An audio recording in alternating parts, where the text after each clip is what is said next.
Like if you found the video valuable. I've lived in this apartment for 6 years. Unit 4B. Nothing special. Peeling paint, old pipes, but it's home.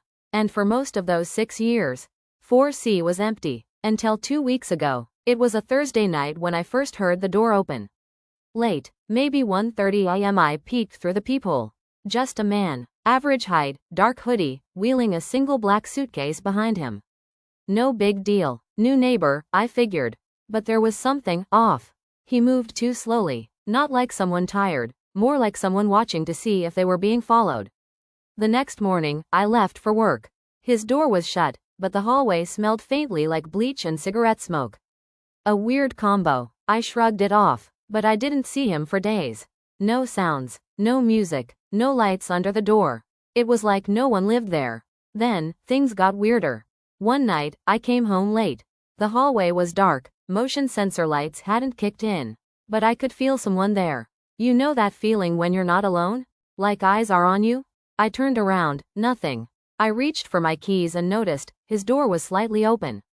Just a sliver, just enough. I stepped closer, curiosity winning over common sense. There was a sound, faint, like whispering. I leaned in, then suddenly, the door slammed shut. Hard. I stood there frozen for a second, then backed into my apartment and locked every single bolt. That night, I couldn't sleep. Around 3 a.m., I heard it again. Thud, drag, like something heavy being pulled across the floor in 4C. It went on for 10 minutes. Then silence. The next morning, I knocked. He didn't answer. I even left a note under his door. Hey, if you need help with anything, I'm right next door. 4B. No reply. Just silence. That weekend, I asked the building manager if he knew anything about 4C's tenant. He frowned. Didn't know anyone moved in yet, he said. That unit's still under renovation. I just stared at him. No, I said. Someone's living there. I've heard him. Seen him. He shook his head. You must have seen a contractor or something. But no one's renting it yet. I didn't know what to say. I went back upstairs and stared at his door. Was I imagining it? That night, I saw him again. Through the peephole. He stood directly across the hall, facing my door. Not moving, not knocking, just standing. For 10 solid minutes. Then, slowly, he turned, walked into 4C, and shut the door.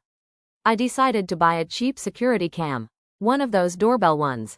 I installed it the next morning. That night, he didn't show. But the footage did. At 3:17 a.m., the camera captured him stepping out. He wasn't alone. There was something behind him. Tall, thin, covered in a tarp or sheet. He rolled it down the hallway, and out of frame. The next day, I checked the hallway. Nothing there. Just bleach. That same faint cigarette smell. I brought the footage to the manager. He watched it, jaw tight. Then he said, that man looks exactly like the guy who used to live there. I frowned. Used to? Yeah, he whispered. The tenant who vanished 3 years ago. Police came, found blood inside, but no body. Room's been empty since. My hands went cold. I went back upstairs. His door was wide open. And inside, was my note. Still folded, but this time, it wasn't blank. On the back, written in red ink, you shouldn't have looked.